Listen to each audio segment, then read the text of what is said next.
Hello hello, আবারও চলে এসেছি একটা লং ভিডিওর সাথে। আজকে আমি এসেছি কোজাগরী লক্ষ্মী পুজো সম্বন্ধে তোমাদের জানাতে। কারণ আমাদের বাড়িতে ছিল কোজাগরী পুজো, যেটা আমি প্রথম থেকেই করতাম, কিন্তু এইবারে একটু বেশি আয়োজন করেছিলাম। আর এটা হলো আমার ঠাকুরঘর। কেমন লাগলো তোমাদের? আর আজ একটু খুশি খুশি লাগছে, যদিও এখনও রেডি হইনি। তাই চান টান করেই আগে চলে এসেছি। মানে আমার মা করছে সুজি। সুজি দিয়েও মিষ্টি বানানো যায়, তোমরা জানো তো, সুজির লাড্ডু। আর মা লাড্ডু পাকাতে পাকাতে লুচিও করে নিয়েছে। এগুলো সব পুজোর লুচি, ফুলকো ফুলকো লুচি। ঠাকুরকে দেবো কিন্তু। তারপর দেখছি এসে আলপনা দেওয়া হয়ে গিয়েছে। আর আমাদের মিষ্টি থেকে শুরু করে লুচি সব কিছুই প্রায় সাজানো। আর এদিকে চান টান করে আমিও রেডি। কেমন লাগছে আমায় একটু প্লিজ কমেন্টে জানিও। তারপরেই আমরা আবার ভালো করে ফল আর মিষ্টি সব কিছু সাজিয়ে সামনে রেখে দিয়েছি মায়ের। আর তারপর আমরা ঘট বসিয়ে পুজো করব। আর লক্ষ্মী মাও আছে। তো চলো এবার একটু কিছু কাজ করা যাক। সকাল থেকে খালি মা বলছে আমি ভিডিও ভিডিও বানিয়ে বানিয়েই ঘুরছি নাকি।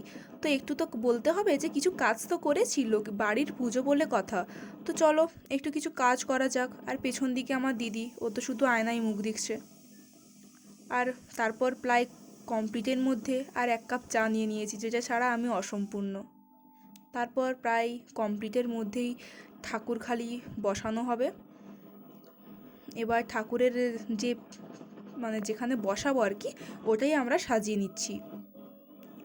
আর করতে করতে চলে এসেছি আবার রান্নাঘরে। মা দেখছি খই দিয়ে কী সব করছে। আমি বললাম, মা তুমি এগুলো সব কী করছো? মা বলছে, ওরে পাগলি, এটা আমি ঠাকুরের প্রসাদ বানাচ্ছি, মুড়কি। মানে তোমরা কি বলো আমি ঠিক জানি না, কিন্তু আমাদের এখানে খই মুড়কি আছে না, ওটা বলে। আর তারপরেই আমরা গঙ্গা জল দিয়ে ঠাকুরকে মুছে নিয়েছি। এবার আমরা স্থাপন করে দেব।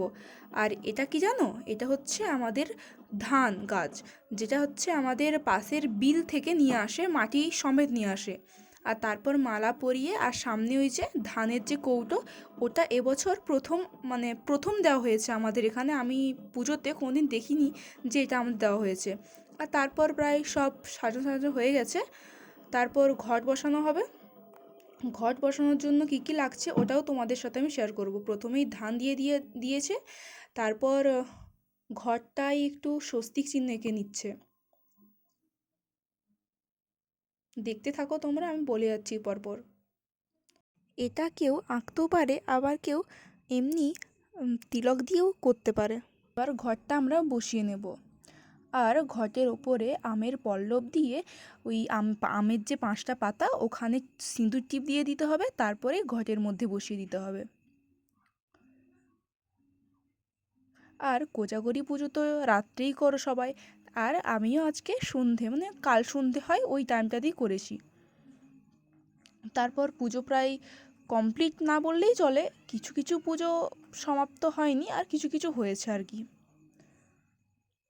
তারপর আমরা ওই পদ্ম ফুলটা, যেটা ছাড়া লক্ষ্মী মা তো অসম্পূর্ণ, পদ্ম ফুলটা আমরা ঘরের মধ্যেই দিয়ে দিয়েছিলাম। আর আমার এই লক্ষ্মী পুজোটা সাজানোটা কেমন হয়েছে তোমাদের যদি ভালো লাগে তো প্লিজ কমেন্টে আমাকে জানিও কিন্তু।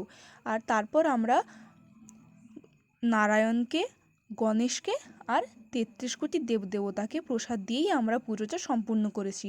আর বাকি প্রসাদ তো সব লক্ষ্মী মায়েরই। এবার আমরা জল ছড়িয়ে নিলাম।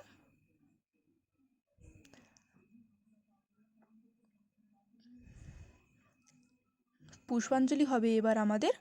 আর পুজোটা সন্ধ্যা আরতিও হয়ে গেল। পঞ্চপ্রদীপ দিয়ে আমরা আরতিটা করেছিলাম। আর একটা ওই যে ওই পাশে দেখছো, আমরা একটা মঙ্গলদীপও জ্বালিয়েছিলাম। এটা আমরা প্রত্যেক বছরই জ্বালাই, পুজো হলেও জ্বালাই আর না হলেও জ্বালাই। আর তারপর পড়লাম লক্ষ্মীর পাঁচালী, যেটা পড়তে আমার খুবই ভালো লাগে। Thank you, by.